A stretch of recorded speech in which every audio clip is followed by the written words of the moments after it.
जब मन भविष्य में रहने लगे, when the mind leaves ahead of time। डर कोई भावना नहीं, एक प्रतिक्रिया है।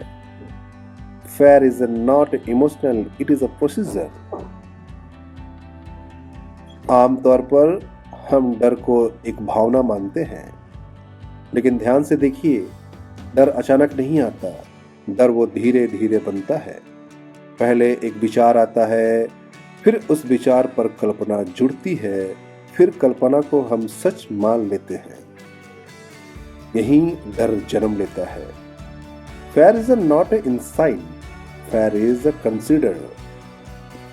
डर अचानक पैदा नहीं होता, डर बनाया जाता है हमारे ही मन के द्वारा। डर और नियंत्रण यानी कंट्रोल। डर वहीं पैदा होता है जहां हम नियंत्रण चाहते हैं। हम चाहते हैं भविष्य हमारे हिसाब से चले, लोग हमारे हिसाब से सोचे, परिणाम हमारी इच्छाएं के अनुसार आए, लेकिन जीवन नियंत्रण में नहीं है।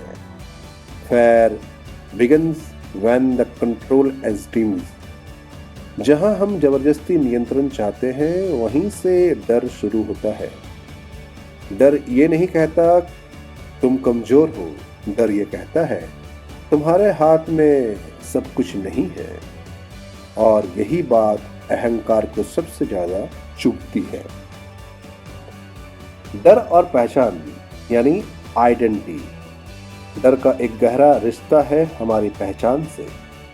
जब हम कहते हैं मैं ऐसा इंसान हूँ, मेरी ऐसी इमेज है, लोग मुझे ऐसे देखते हैं, तो डर पैदा होता है। अगर ये पहचान टूट गई तो fair protect identity not for the life. डर जीवन की रक्षा नहीं करता, डर हमारी झूठी पहचान की रक्षा करता है। इसलिए कलाकार डरता है अस्वीकार से, प्रोफेशनल डरता है असफलता से, साधारण इंसान डरता है राय से। डर और निर्णय यानी डिसीजन एंड मेकिंग। डर में लिया गया निर्णय हमेशा रिएक्शन होता है, कभी रिस्पॉन्स नहीं। रिएक्शन में हड़बड़ी होती है, भ्रम पैदा होता है, पछतावा होता है, और रिस्पॉन्स में स्पष्टता होती है, जिम्मेदारी होती है, शांति होती है और कर्तव्य होता है। Fair and react, awareness and response. डर प्रतिक्रिया देता है, जागरूकता उत्तर देती है। यही अंतर जीवन की दिशा बदल देती है। डर को कैसे समझे, मिटाए नहीं। डर को खत्म करने की कोशिश अक्सर डर को मजबूत करती है। इसलिए भगवत गीता, उपनिषद या कोई भी गहरा दार्शनिक डर को दबाने की बात नहीं करता। वो कहता है देखो, समझो। जब आप डर को बिना नाम दिए, बिना कहानी बनाए सिर्फ महसूस करते, तो डर कमजोर होने लगता है। What is sin clear and lose power. जिसे साफ देखा जा सकता है, वह अपनी शक्ति खो देता है। एक बहुत ही सुंदर और एक बहुत ही ईमानदार प्रश्न अपने आप से पूछिए। आज आप खुद से पूछिए सिर्फ एक ही सवाल, क्या यह डर अभी की सच्चाई है या भविष्य की कल्पना? अगर वो भविष्य की कल्पना है तो समझ लीजिए आप डर में नहीं, आप सोच में फंसे हुए हैं, और सोच हमेशा बदली जा सकती है।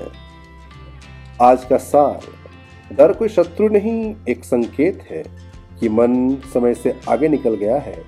जैसे ही आप क्षण में लौटते हैं, डर पीछे छूट जाता है। मैं हूं संजू के बैनर्जी और आप सुन रहे थे शिक्षा जो जीवन को बदल दे। अगले एपिसोड में हम बात करेंगे प्रेम और आसक्ति में अंतर क्या है, क्यों हम चीजों से नहीं भावनाओं से चिपकते हैं, और कैसे लगाव धीरे धीरे बंधन बन जाता है। तो जानते रहिए, देखते रहिए, सुनते रहिए। मैं कोई और नहीं, मैं आप ही का मित्र संजू के बैनर्जी, जो सुनाता हूँ ज्ञान की बात।